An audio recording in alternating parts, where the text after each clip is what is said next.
Yeah.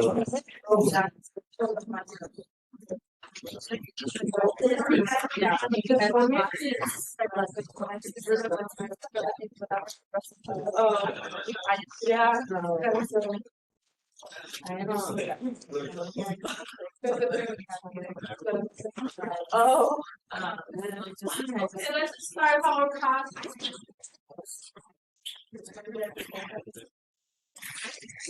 So last class we finished chapter 3. And I think today we're gonna finish start chapter 4.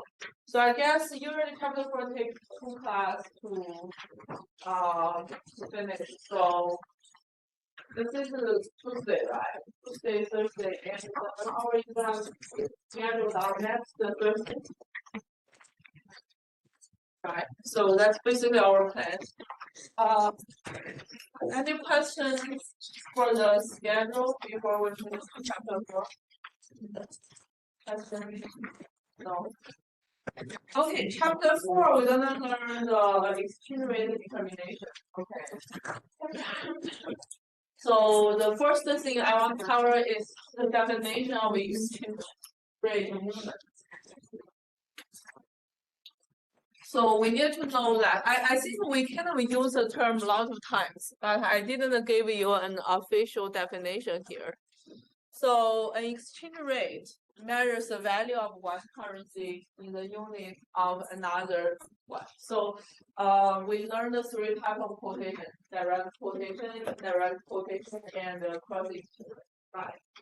And then we need to know that the decline in the currency's value is called depreciating or depreciation, and the increase in a currency's value, that's appreciation. Okay, so usually when we talk about one currency appreciate, there will be another currency as a benchmark. Okay, let's see.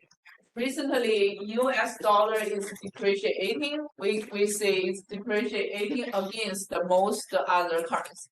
If you check US dollar's value right now, we found that US dollar is depreciating against the Chinese yuan and against the euros. So there must be a benchmark currency. If we say euro is appreciating against the US dollar, then the US dollar's value is the benchmark, right?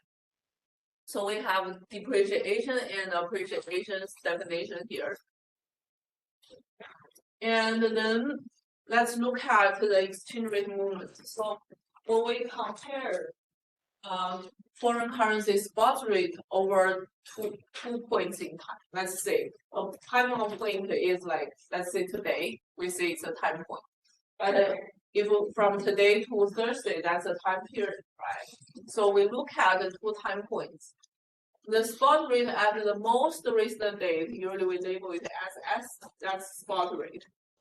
The spot rate at earlier dates, that is denoted as ST minus 1. T minus 1 means the previous period, previous time point. So we question, what is the spot rate again? Anyone can recall the definition of spot rate? The current price, if you made a trade right now. Yes, so the spot rate is the current price or exchange rate for spot market. In the spot market means the market that make immediate delivery. Okay. And the percentage change in the value of foreign currency over a specified period is computed as this. So it's the spot rate now minus the previous time period, previous spot rate, then divided by the previous spot rate. Okay, so let's say yesterday's spot rate compared to today's spot rate. So we use today's spot rate minus yesterday's spot rate divided by yesterday's spot rate. If we look at the monthly percentage change, it will be today is February 21st, the spot rate minus January 21st spot rate divided by January 21st spot rate. That will be percentage change. A positive percentage change indicates the foreign currency has appreciated over time. A negative percentage change indicates that the foreign currency has depreciated over time. And on some days, most of the foreign currencies appreciate against the US dollar. but by different degree. On other days, most currency depreciate against the US dollar. So when most currency appreciate against the US dollar, you have been through the interest rate rising declining period time period. Like I think it's from the beginning of pandemic 2020, like US dollar keep like Fed keep cutting interest rate to zero. Then we have high inflation. We notice that Fed keep raising interest rate, right? And right now Fed cut interest rate a little bit. In the period that the interest rate is high, we're gonna find the US dollar appreciate against most other currencies. This is because with higher interest rates, globally all investors want US dollar, want to invest in US dollar to earn a higher return. Okay. And in the period that the interest rate is lower, like right now, like Fed keep cutting interest rate, we're gonna find the US dollar depreciate against the most currencies. Okay. So there are also days some currency appreciate while other currency depreciate against the US dollar. So like around half. There's not a significant change. Then the financial media described this scenario by stating that the dollar was mixed in trading. So when you read any financial news and said the dollar was mixed in trading, you know what's happening. So US dollar depreciated against some currency, but appreciated against some. Okay. Any question here? So let's look at this table here. We have like monthly data here. Okay, we have monthly data from January, February, March, April, May, June, and July. And the column 2, that's the value of Canadian dollar. And then I will let you calculate the monthly percentage change in Canadian dollar. And then we have value of euros. And then we have monthly percentage change in euros. Okay. So I will show you how to calculate the monthly percentage change for Canadian dollar. The formula is for February. February is if we just do not look at the March, April, May, June, and July, just look at from January to February. So the spot rate changes from 0.7 for Canadian dollar to 0.71, which means the Canadian dollar appreciate against the US dollar, right? It also means US dollar is depreciate against the Canadian dollar. The percentage change for Canadian dollar will be February spot rate minus January spot rate, then divided by January spot rate. So we found it's 1.43%. It's a positive number. It means that Canadian dollar appreciate against the US dollar by 1.43%. And if we look at March, we just look at between February and March. Okay, so start from February and end with March. So February spot rate for Canadian dollar is 0.71. March spot rate is 0.7. So it's 0.7 minus 0.71 divided by 0.71. And it's negative 1.41%. It means that Canadian dollar depreciate against the US. And from March to April, the spot rate is the same. It means Canadian dollar does not appreciate or depreciate against the US dollar. The value stays the same. From April to May, Canadian dollar depreciate against the US dollar by 1.43%, so it's negative. And from May to June, Canadian dollar appreciate against the US dollar by 1.45%, then depreciated again. So this is the value of Canadian dollar and the monthly percentage change in Canadian dollar. And the column 4, that's the value of euros. I'm gonna give you a little time. Let you calculate the monthly percentage change in euros.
Okay, so take your calculator and do the calculation, please.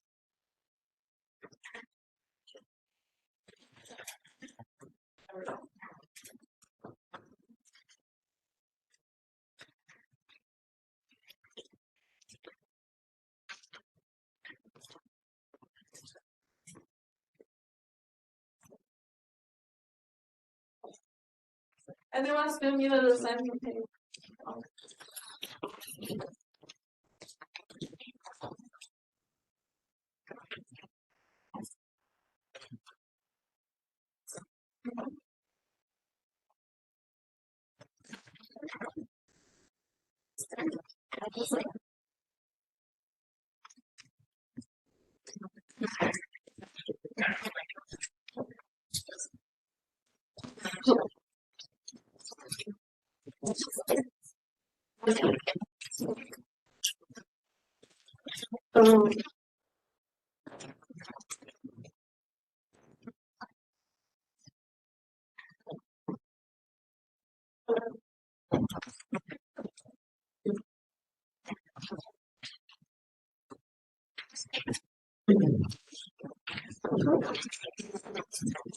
Okay, I'm gonna call some names.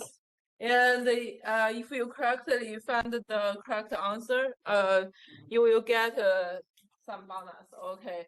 So the first one, February monthly percentage change in users. It was a negative 1.16%. Yes, thank you very much. It's Ryan, right? My name's Kyle. Okay. Okay, so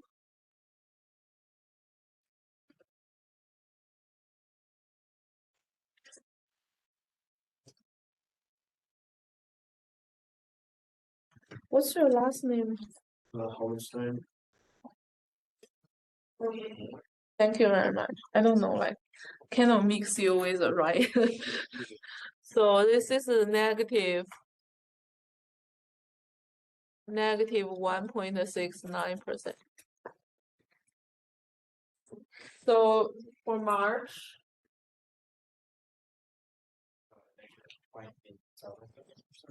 okay, so negative 0.87%. Can you let me know your name? Parker? Paulson? Yeah, thank you. April? Negative 2.61%.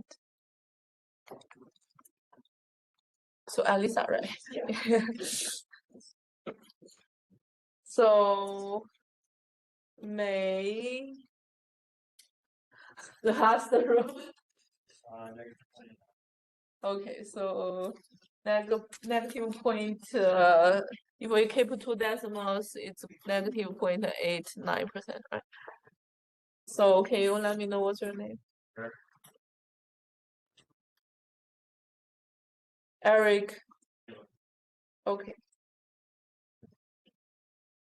So Eric Sailor, right? So I just want to double check your last name is S-E-I Taylor. Okay. Because we have so many Erics. Sorry about that. Okay. So basically, I think you know how to calculate this. we use the current spot rate balance previous time point spot rate divided by previous time point spot rate. Okay. Next thing we're gonna calculate the standard deviation for the monthly percentage change. And you may wonder, okay, why would we calculate the standard deviation? Because sometimes when we have multiple choice to invest in or to borrow, we need to think about the standard deviation. If a currency has high standard deviations, it means that it's very volatile. Okay.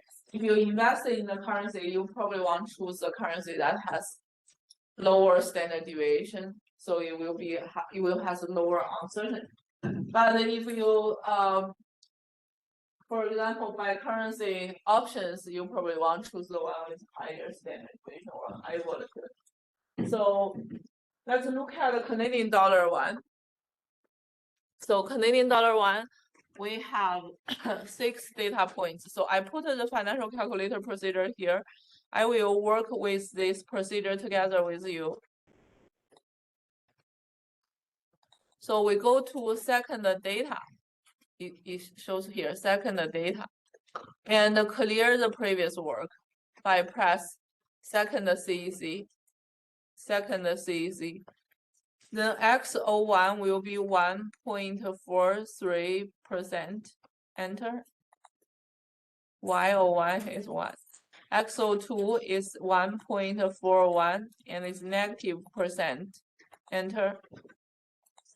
Y02, that is the frequency. Okay, so it's 1. X03 is 0. Y03 is 1. X04 is 1.43% and negative. Enter. Y04 is 1. X05 is 1.45%. Enter. Y05 is 1. X06 is 1.43 negative percent. Enter. After you input all the numbers, go to second stat. If you see 1/V, you're all good. But if you see, let's say LNN, it means that's linear regression, so you kind of change the regression type by press the second enter.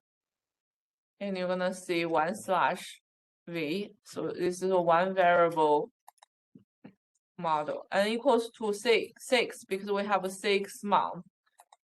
X bar, that's the average monthly percentage change for Canadian dollars.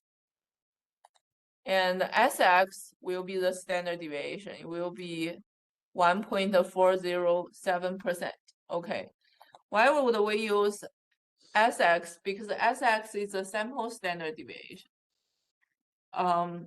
For the spot rate, we have long histories.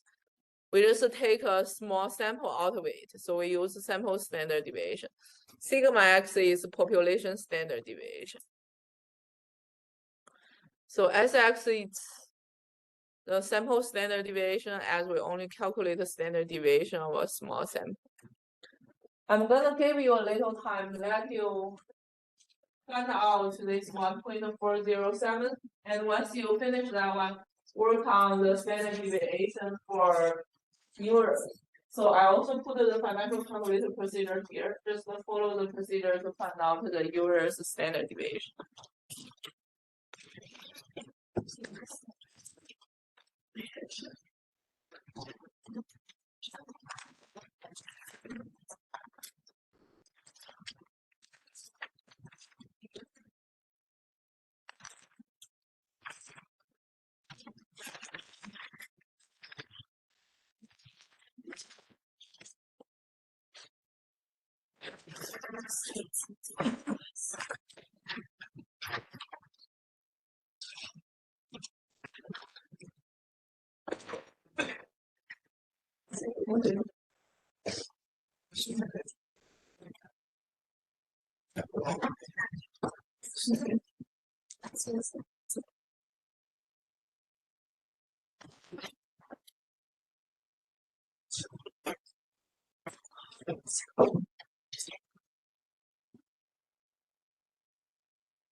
Second.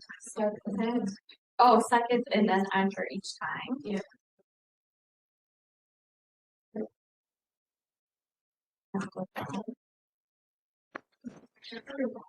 Like something happens.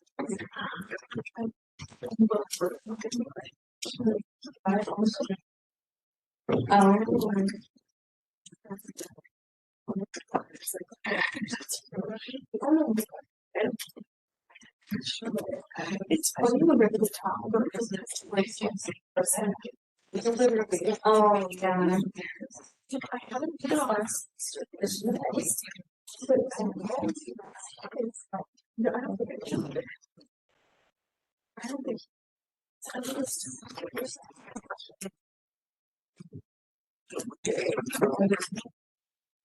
like yeah. Oh yeah.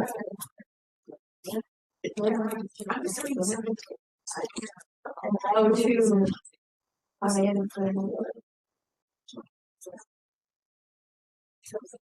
yeah. So you just don't remember all of the metrics. Yeah.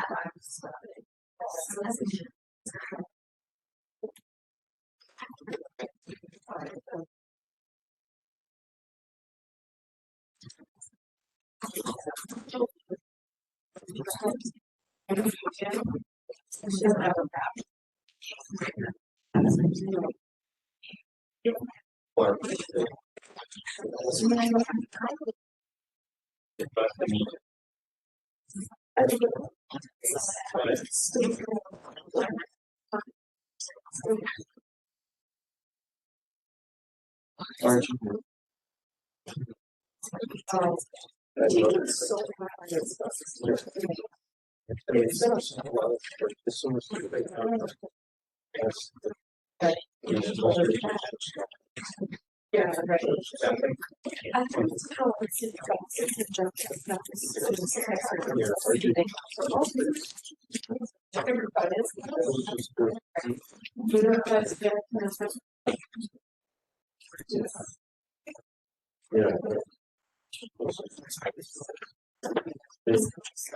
Okay, so I think most of you get the 2.251. Anyone still need this page?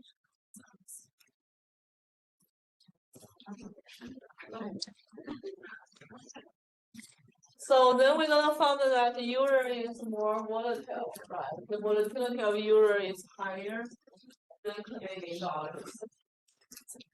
Basically, as I said, if you are an investor, you want to invest in, let's say, several currencies, and you can choose between Canadian dollar and the euro, which both of them has the same interest rate. In this case, you will probably choose the one with lower standard. If interest rate is the same, you want the currency has relatively lower standard. Okay, let's look at the exchange rate equilibrium. So the exchange rate is determined by the demand for the currency and the supply of the currency. So this is the same to what you learned in econ class. So think about any product has a price. What finally determines the price? Let's say Lululemon and the similar products in Costco. So why Lululemon has a higher price? The same pants, similar pants in Costco has a lower price. In econ class, you learn that the demand determines the price, right? So a lot of people probably are. The demand for Lululemon is higher than the price is higher, and also determined by the supply. If the supply is higher than price is lower, right? So low supply means price is high. So if we treat the currency as the same, like treat the currency as a product, the demand for currency increase when the value of the currency decrease, and lead to a downward sloping demand schedule. So basically, currency is also determined by the demand and supply, and the demand and supply schedule. Demand schedule for the currency is downward sloping. The corporation and the individuals in U.S. will purchase more British goods when pound worth less. So let's look at this. We take British pound as an example here. And the horizontal axis is the quantity of British pound, and the vertical axis is British pound value in US dollar, which is direct quotation. And we're gonna find that when the demand schedule looks like this, for the same product, when the price is high, the demand is gonna decrease. So let's say, look at this. So if the British pound in US dollar is 1.6 versus 1.2, we're gonna find that with 1.6, the demand quantity is lower. And with the price of 1.2, the demand quantity is higher. The same thing happens, like if you think about any brand you like. I just take Lululemon as an example. Whenever Lululemon has a big discount, everyone rushes to stores or their online website and buy it, right? Because the lower price means the demand is higher, and the higher price means demand is lower. And for the currency, it's the same thing. But you probably wonder, oh, if a British pound price decreased from 1.6 to 1.2, I wouldn't buy any British pound in US, right? However, we cannot just look at like within the classroom. Look at it from border view. Like if British pound value goes down, a lot of companies gonna import more from UK. In the meantime, a lot of US people, they may decide to travel to United Kingdom, and they're gonna buy more British pound. This happens to me because like a lot of my friends are also Chinese, and I found that when Japanese yuan or Chinese yuan is cheaper, a lot of my friends decide to travel to Japan, like have vacation in Japan or in China. So even around you, because you guys are locals, probably you spend your vacation with your families. But if you look at in the border views, you're gonna find the cheaper currency attract travelers and experts. So this is why we have a so-called downward sloping demand. Okay.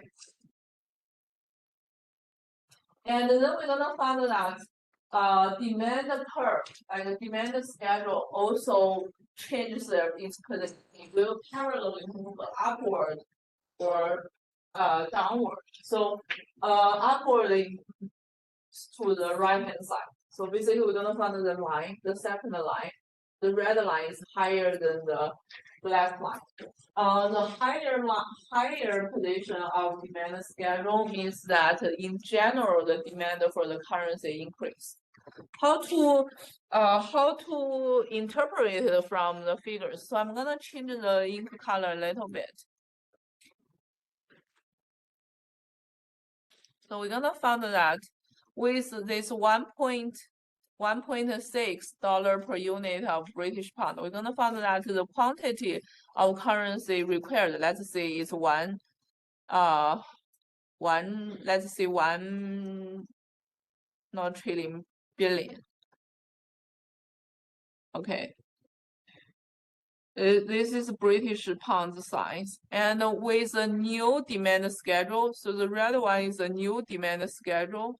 We're gonna find that with the same price, the demanded quantity is much higher than this 1 million, so it's 1.5 billion, right? And then with this price 1.2, it's the same. So with the original demand schedule, let's say the quantity of British pound demanded is 2 billion pound. But with the new demand schedule, the red one, the demanded quantity is much higher. It's 2.5 billion. So basically, for any price, this new demand schedule's demand amount is always higher than the original demand schedule. So that's why this red one is higher demand. We see demand is increased, and the black one is lower demand. So that's how demand schedule changes. Okay.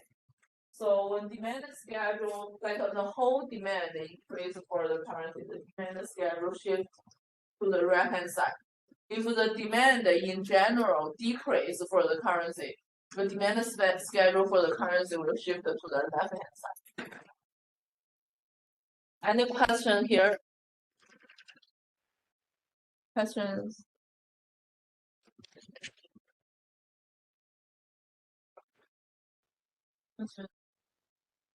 Okay, if no question, let's look at the supply schedule. So as I said, any product and services or currency, even assets, and the price is determined by the demand and the supply. So we talk about the supply schedule. So supply of a currency for sale. So who gonna provide the supply of a currency? Like where's the supply comes from? Let's say if we talk about Apple, the supply of apple from those orchards, right? So farms that grow apples. Like if we talk about like clothes, it's a manufacturer. Cars is car manufacturers that provide the supply. And when we talk about the currency, who will provide, let's say, British pound for sale? I'm gonna give you a little time. You can discuss with your class. Think about who gonna provide British pound in the international market. I will you can discuss with your classmates. I will put the question here.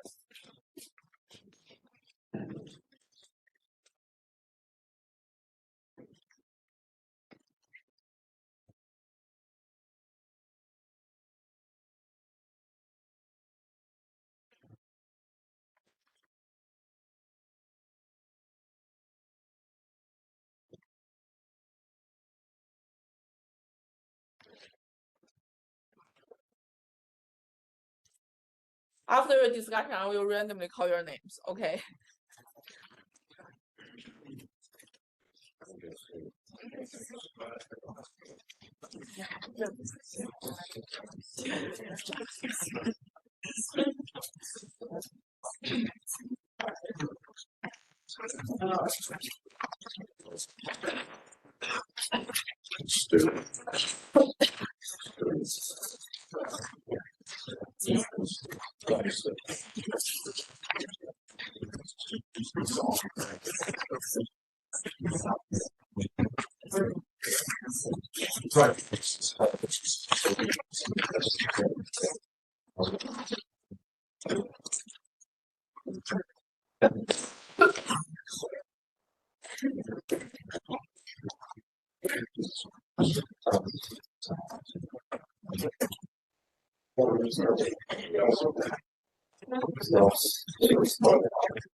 Okay, so if you have no idea, you can skip this. Okay, so Eric Gilbertson. Say it again. British people. Okay, so basically, thank you very much. It will be any British people like or United Kingdom citizens or residents who have British pound. They can provide a supply of British pound. Basically, if they like for individuals, if they want to travel, let's say to US, they're gonna sell some British pound in exchange for US dollar. For multinational corporations who generate revenue in UK, they can also provide supplies of British pound. And we need to know that the supply of currency for sale increase when the value of currency increase, lead to an upward slope schedule. So corporations and individuals in UK would purchase more US goods when British pound worth more, so they're gonna sell more British pound. The same thing. So we have horizontal axis that's quantity of currency, vertical axis that's British pounds value in US dollar. Supply schedule looks like this. So think about it, if you hold video games, and when the market price of the video games goes up, you're more willing to sell it, right? So, or let's say any financial assets, Microsoft stocks. When Microsoft stocks price is higher, there's more people selling Microsoft stocks, right? So the higher price, there's more people willing to sell. That's why when the price is higher, there's more supplies. Okay. Does that make sense? Any question? So let's think about this. If you hold the Microsoft stocks, the stock price is $300 per share. You probably think, oh, I will hold it. When the stock price goes to $400 per share, you may think, oh, I should sell it. When Microsoft stock price goes as high as $600 per share, you probably won't sell it immediately, right? As the stock price kind of increase, there will be more people selling it. So it's the same thing for the currency. When the currency price is higher, there's more people want to travel. Think about it, when US dollar appreciate against the most currency, you are more willing to travel and or buy products and services from foreign countries because the price is cheaper when we import. So that's why we're going to sell more US dollar. The same thing for British pound. When British pound value is higher, there's more UK residents selling their British pound to buy products and services from other countries. Okay. And then the whole supply can increase, just like the demand schedule. So when supply schedule moves to the right-hand side with the same price, there's a higher supply. So I can draw a line here. If the price of British pound is $1.6 per unit, we're gonna find that the original supply probably is, let's say, 2.5 billion, but these are all British pound. With this new supply schedule, the supply of British pound is probably 2.9 billion British pound. And this is true for every single price. The new supply schedule has a higher supply amount compared to the original one. So when we talk about the increase the supply schedule, means the supply schedule moves to the right hand side. When we say supply schedule decrease, it moves to the right hand side. Left hand side, okay. So any question for the demand schedule and the supply schedule?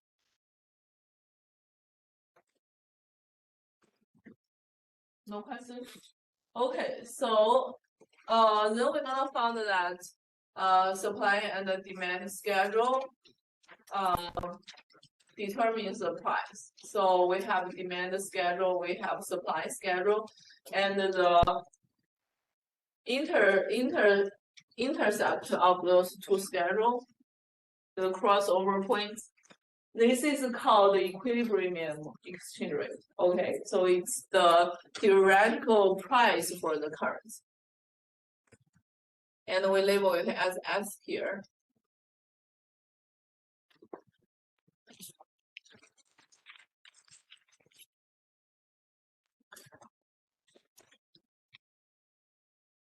So I'm gonna put it here. This is a equilibrium exchange rate.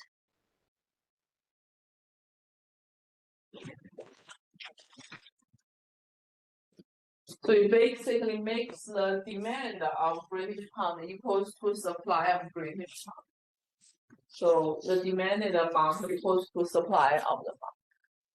Sometimes market price, most of the time market price should equals to the equilibrium exchange rate, but there are exemptions. We're gonna talk about the exemptions later. So then we're gonna find out S is the equilibrium exchange rate that makes demand for British pound equals to supply of British.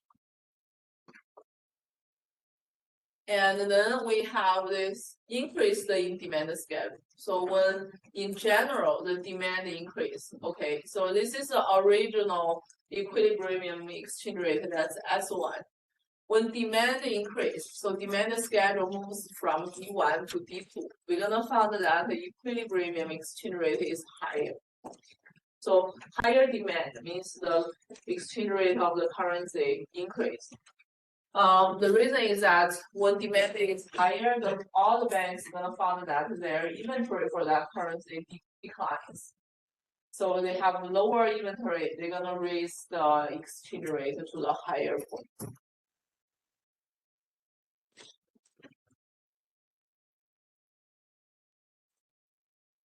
And when demand decrease from D1 to D2, we're gonna find that the equilibrium exchange rate will decrease from S1 to S2.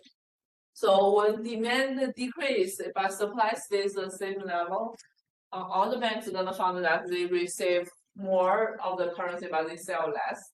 So the inventory of the currency keep increasing, they will decrease the price so that they can get rid of the excess inventory. So we're gonna find that the spot rate decrease from S1 to S2. So demand decrease, equilibrium exchange rate also decrease. Any question? No.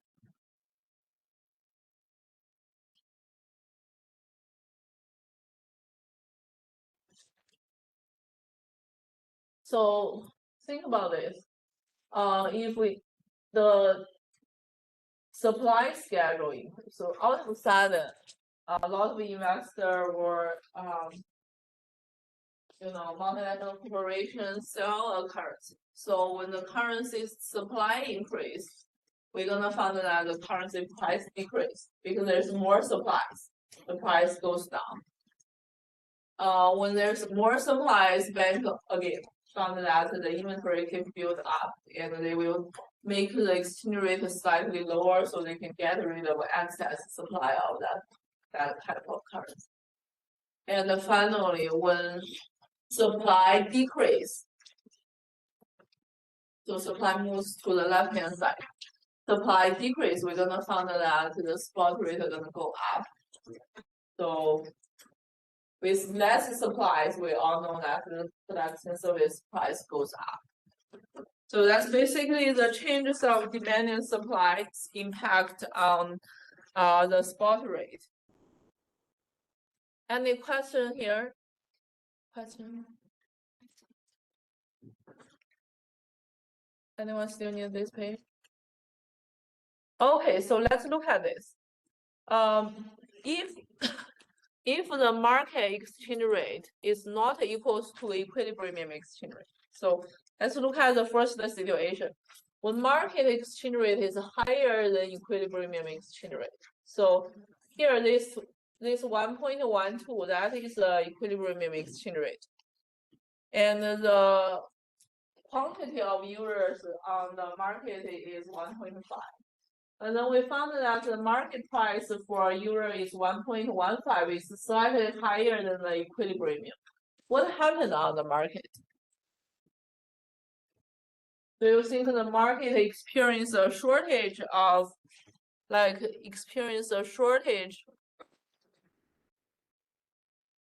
euro or excess of euro? I'm gonna give you a little time, let you discuss with your classmates here.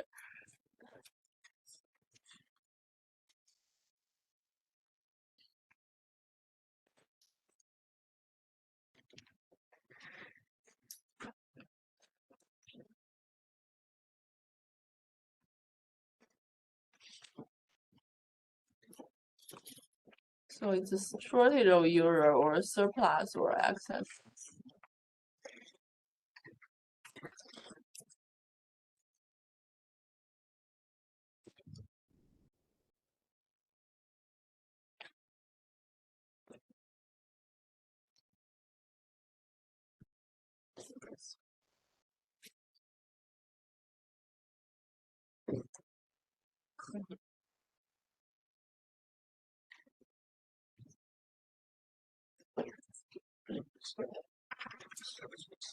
So when market price is higher than what happens to the market on the market?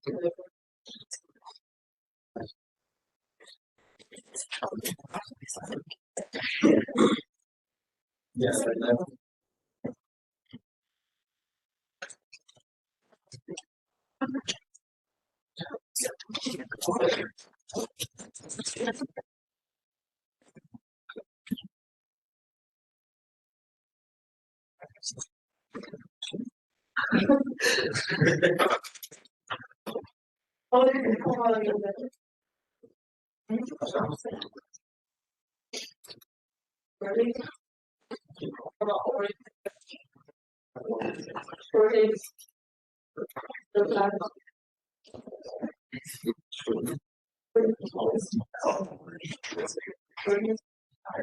Surplus.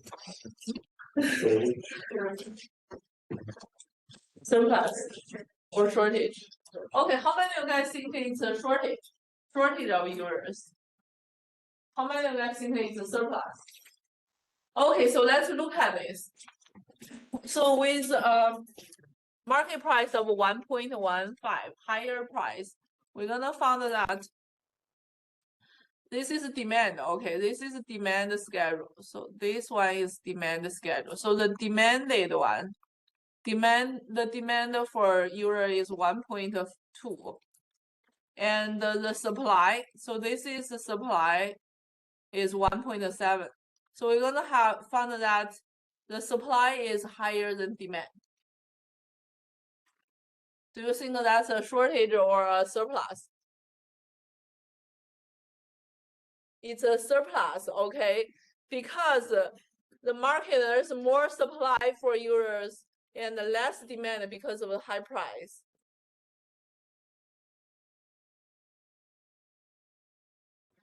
So think about this. Let's put on. I don't think what is a proper example if we replace euro to something else. Okay, let's use stocks. Let's think of Microsoft stocks. If everyone knows that Microsoft stock only worth $350, but the current market price is $400. So there will be more people are willing to sell, and less people are willing to buy, right? In this case, the share will be a surplus. More people are willing to sell. And then the price gonna be lower because there's more people are willing to sell. So this is a surplus on the market. We have an opposite situation, that is when the market price is lower than the equilibrium prices. Do you think that will be a surplus or a shortage on the market? Again, I'm gonna give you a little time that you discuss with your classmates. And think about the situation, like market price is lower than the equilibrium price. What will you be?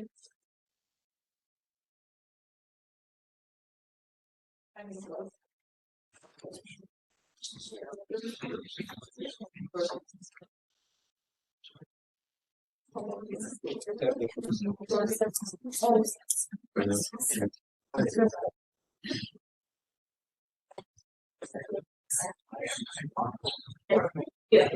Okay, so in this case, we're gonna find that the supply is much lower because of low price, but the demand is much higher, so there will be a shortage on the market. So due to the shortage, the bank is gonna find that their inventory gone fast, but they cannot get any inventory anymore, so they're gonna raise the exchange rate. Okay, any question over here?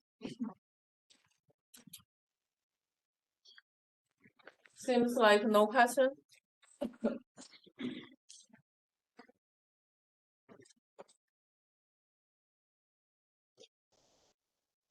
No question. So let's look at factors that affect the exchange rate. So we're gonna find that a lot of factors, they affect the demand of the currency and the supply of the currency. Okay, so this will change the currency spot rate. The first one is relative inflation rate. So this is related to trading activities between two countries.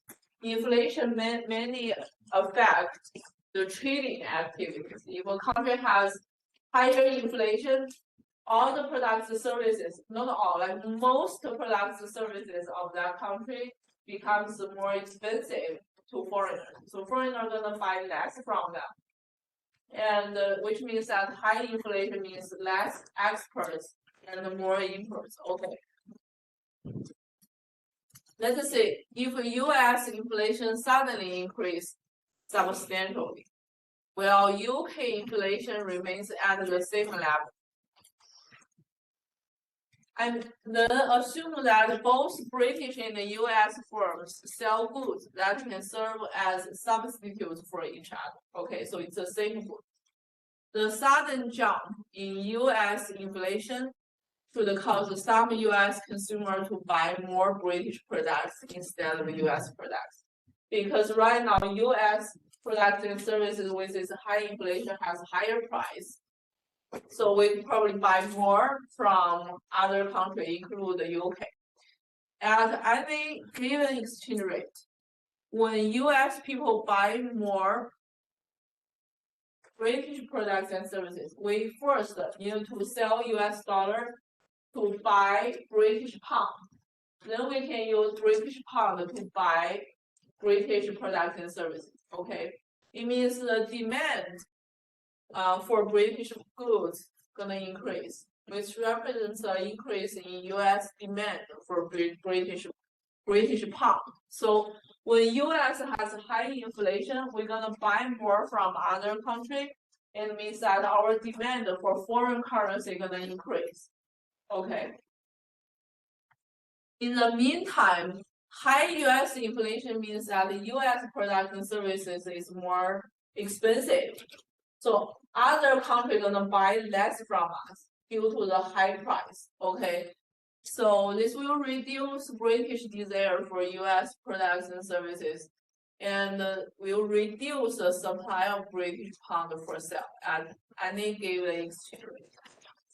So this is the impact of high inflation in the US to the value of British pound. Okay, so we are looking from the direct quotations perspective. So we're looking at the demand for British pound and the supply of British pound.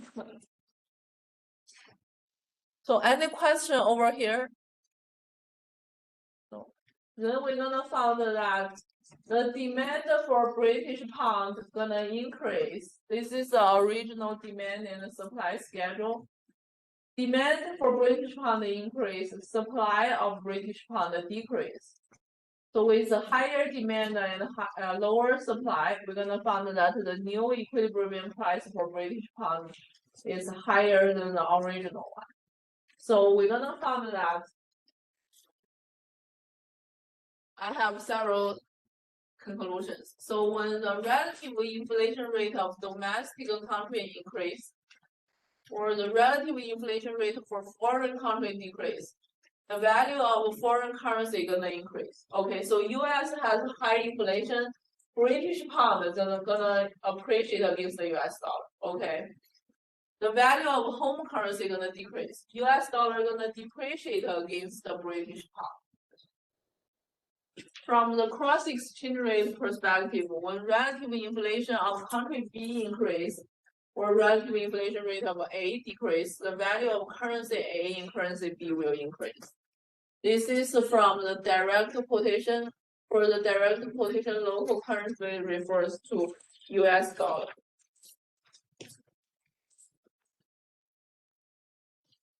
And the question here. So basically is that high inflation makes the product and service of that country more expensive. So their currency gonna depreciate, but the foreign currency gonna appreciate against that country's currency.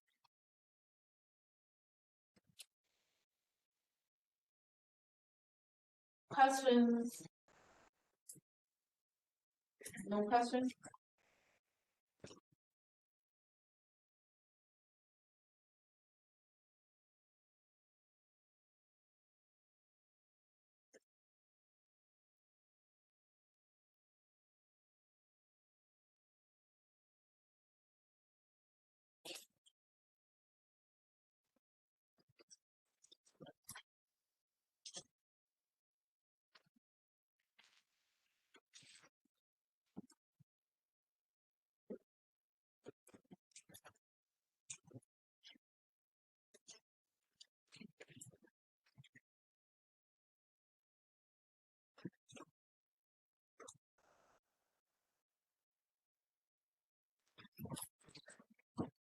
Okay, so let's look at what if US inflation suddenly decrease substantially. So we have much lower inflation or even deflation.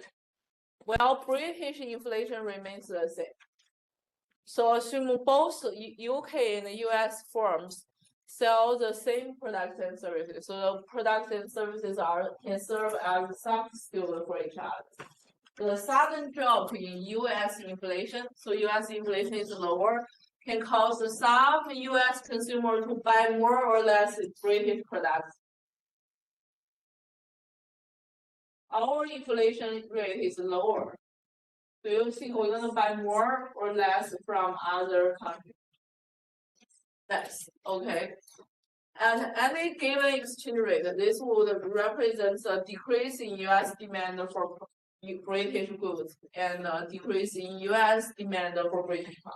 We buy less, we're gonna buy less British pound. In the meantime, UK people are gonna buy more from us because the price is cheaper, and then the supply of British pound for sale gonna increase. So let's look at the demand and supply for British pound. Okay, we're looking at demand and the supply for British pound. This is original demand for British pound and the supply for British pound. And the supply of British pound is gonna increase because UK people buy more from us. They sell more British pound. And the demand for British pound is gonna be lower because we buy less from them. we're gonna find that the new spot rate is much lower than the original one. So that's our conclusion here. When the relative inflation rate of domestic country decrease, like US inflation rate is lower, or relative inflation rate of foreign country increase, means if UK has higher inflation, then we're gonna find that the value of foreign currency, British pound value decrease. British pound gonna depreciate against the US dollar.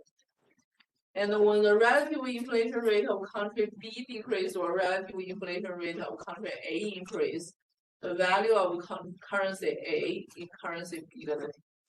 Basically, let's put it in a different way. So a country with high inflation, its currency gonna has lower value. Okay, so the foreign countries' currency gonna appreciate against the high inflation countries' currency.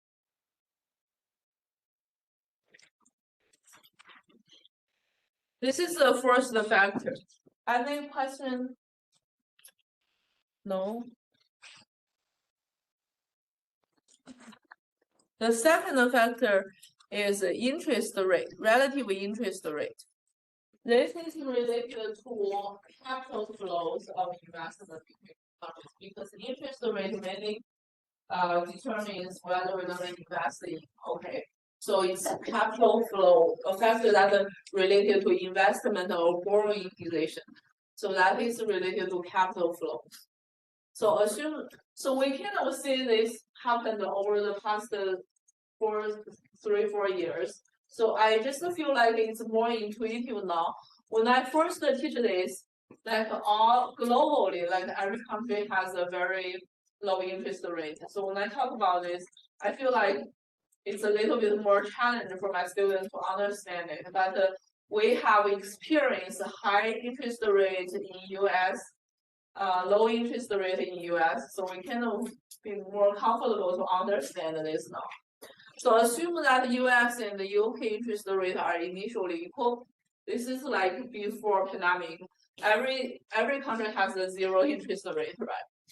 And the US interest rise, while British interest remains constant.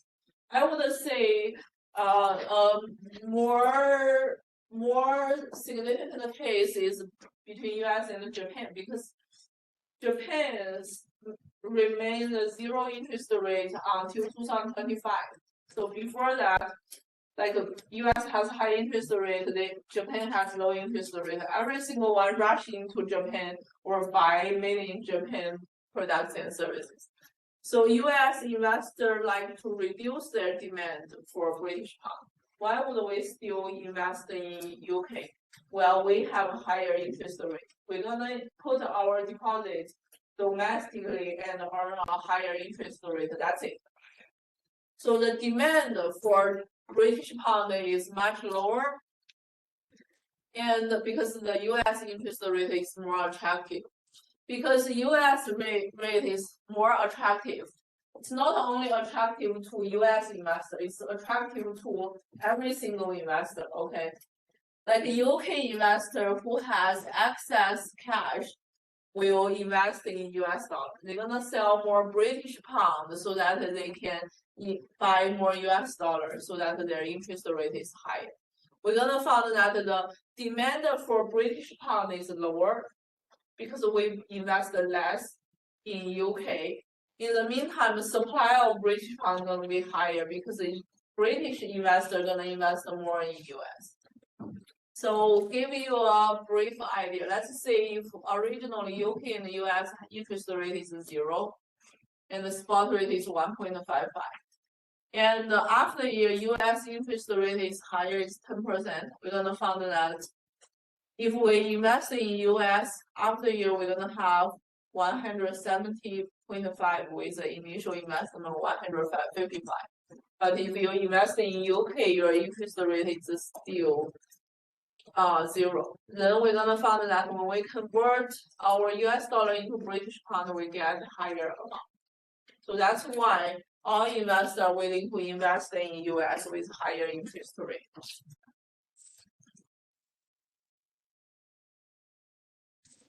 And when we look at the demand and supply schedule, we're gonna find that the demand for British pound is lower and the supply of British pound is higher. British pound gonna depreciate against the US dollar. So that's what happened over the end of pandemic. Like due to the high inflation, we keep raising interest rate, and we found that the US dollar actually appreciated against the most other currencies. Okay, which means the foreign currency depreciate against the US dollar.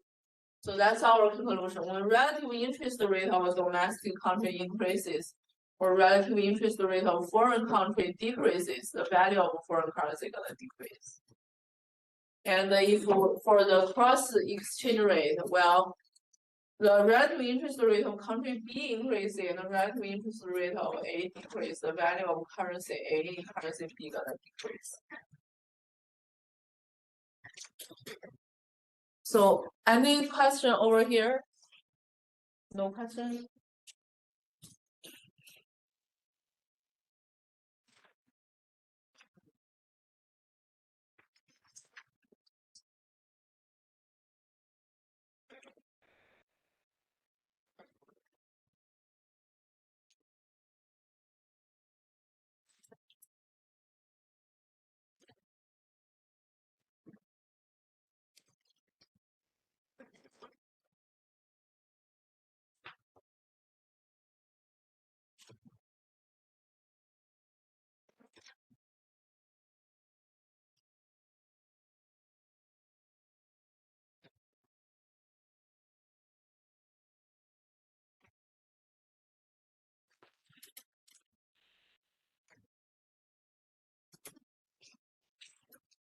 So what if US has lower interest rate, but the foreign country has higher interest rate? The currency with a higher interest rate are gonna appreciate against the other currency. Okay, so let's assume US and British interest rate are initially equal, but then US interest rate drops. Like right now, what happens to us? Like Fed cut interest rate, right? I think the highest point is around 5.5. Right now we have around 3.5. We found that the US dollar actually depreciated against the most foreign currency, which means foreign currency appreciate against the US dollar. So we're gonna find that US investor will likely to increase their demand for British pound because US rate are less attractive. So the demand for British pound is gonna be higher. And the US rate is less attractive to British investor, so the supply of British pound for sale gonna be reduced.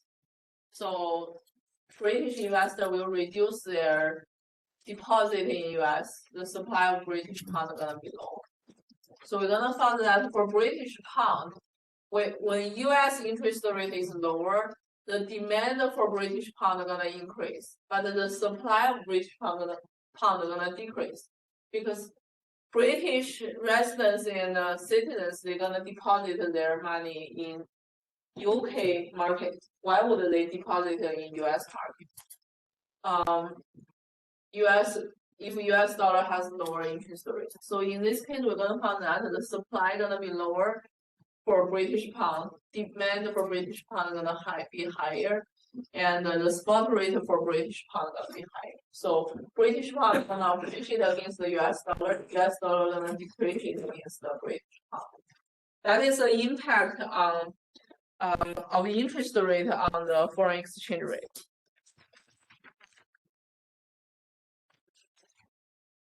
So I just quickly refresh your memory a little bit. Remember in 344 we said sometimes when we invest we think about real rate instead of nominal rate because there is a so-called Fisher's effect. So high interest rate may reflect the expectation of relatively high inflation. And high inflation can place downward pressure on local currency. So we actually look at the so-called real interest rate instead of nominal interest rate. And the real interest rate equals to nominal interest rate minus inflation. we look at after we factor in the inflation, what's our return instead of the nominal one. If a country has a super high inflation, then probably investor will not invest in it. Because even the nominal interest rate is high, the inflation rate is also high. So the purchasing power actually do not increase. So this is for the second factor. Any question here? Okay, so if no question, I think I'm gonna stop at here. If you sign your name and have no questions after this class, otherwise, if you have any question, you can stay in the classroom. I think I will stay here for a little bit.